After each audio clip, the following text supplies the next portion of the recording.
আরে ওই দালাল, আজ আমি আপনাদের মাঝে দালাল নিয়ে কিছু কথা বলবো। আমার আপন লোক আমাকে দালালি করে সৌদি আরবের মাটিতে আনছে, তার জন্য তাকে আমি শুকরিয়া জানাই। আমার এই দালাল আমার কাছ থেকে 4 লাখ টাকা খেয়েছে। 4 লাখ টাকা খেয়ে আমাকে যে এই কি যে একটা ভোগান্তির মধ্যে ফালাইছে ভাই, এটা আমি আপনাদেরকে বুঝিয়ে বলতে পারবো না। এই দালাল আমাকে দাঁড়ে দাঁড়ে লাঞ্ছিত করেছে, আমাকে বিভিন্ন জায়গায় আমাকে লাঞ্ছিত করেছে। এই দালাল আজকে আমাকে রেখে সে বাংলাদেশে চলে গেছে। 2টা বছর আমি কাজ কাম পাই নাই ভাই। আমার পরিবার, আমি সুদে টাকা নিয়ে আমি বিদেশের মাটিতে এসেছি। পরিবার আমার উপর রাগ করে 2টা বছর আমার সাথে যোগাযোগ করে নাই। আর সেই দালাল তোকে আমি কি করে ছাড়ি রে দালাল? মনে করিস না যে আমি তোকে ভুলে গেছি। তোকে আমি যে কি গান শোনাবো রে দালাল। আমি আসতেছি, বেশি দিন নাই। আমি তোকে আমার জায়গা মতো রেখেছি, যেখানে তোকে আমি পাবো যে কি করবো রে দালাল। তোকে তুই নিজেও বুঝতে পারবি না। তোকে আমি এক জায়গায় বসিয়ে এত সুন্দর করে খাবার খাইয়ে তোকে গান শোনাবো যে দালাল। জীবনে কাউকে আর বিদেশে না আসো, জীবনে কোনোদিন তুই কারো ক্ষতি না করো, জীবনে কোনোদিন কারোর সাথে তুই প্রতারণা না করো, জীবনে তুই কারো কাছে কোনো জিনিস চুরি না করে মানুষকে ধ্বংস না করতে পারো, সেই টেকনিক আমি নিয়ে আসতেছি দালাল। বেশি দিন নাই রে দালাল। দেখতে দেখতে 5 বছর শেষ করছি দালাল, এখন পর্যন্ত 4 আনা পয়সা ক্যাশ করতে পারি নাই। কিভাবে ক্যাশ করবো দালাল? আমি তোর সুদের টাকা দিতে দিতে তো আমার জান শেষ। তোর কারণে আমার বাপ ভাই, আমার পরিবার, আমার মা বাপ সবাই আজকে দূরে সরে আছে। আরে দালাল, তোকে আমি এত সহজে ভুলবো দালাল?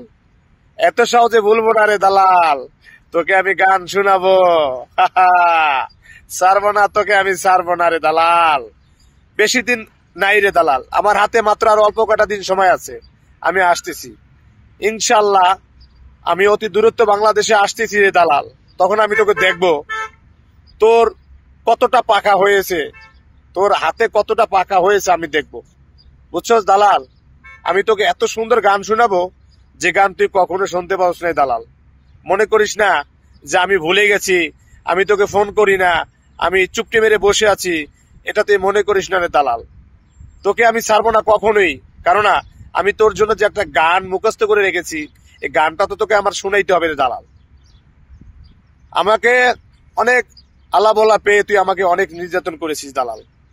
আমি আলাবলা হয়ে আমি পড়েছিলাম কেন জানো?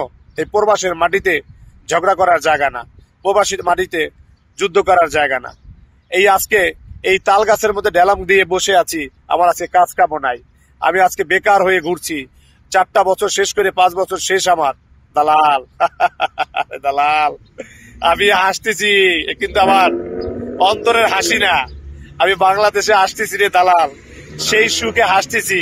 আমি বাংলাদেশে আসলে তোকে যে গানটা শোনাবো, এই গানটা তুই শুনে অবাক হয়ে যাবি যে আমি এত সুন্দর গান কিভাবে শিখলাম, এত সুন্দর ভাবে তোকে গান শুনাইতে পারতেছি দালাল। আমার গান তখন টিকিট কেটেও শুনতে পাবে না দর্শকের। আর দালাল, ওয়েট কর দালাল, আসতেছি রে দালাল, আসতেছি। আমি তোর জন্য সুন্দর একটা গান শিখেছি। এই 5টি বছরে বসে আমি গানটা একটু একটু করে আমার অশিক্ষিত মাথার মধ্যে আমি ঢুকিয়ে রেখেছি রে দালাল। বুঝছো দালাল? জীবনটা শেষ করছো তুই আমার। কান্দাও আমার কুল পাওয়া যাবে না রে দালাল, আমি শেষ। তোরে যে কি করবো রে দালাল, আমি শেষ রে দালাল, আমার সব শেষ। আমার 5টি বছর তুই আমার জীবন থেকে কাইরে নিয়েছিস রে দালাল। আমার কত কষ্টের টাকা আরে দালাল তুই শেষ করলি। আমি সুদ দিতে দিতে আমি শেষ রে দালাল। কি বলবো রে দালাল, তোর জন্য যে গান আমার আছে, মুখস্থ করা গান, দেখবি রে দালাল যে তোর আমি কি করি রে দালাল, কি করি রে দালাল। আসতেছি রে ভাই, বেশি দিন নাই, আসছি রে দালাল, আসতেছি।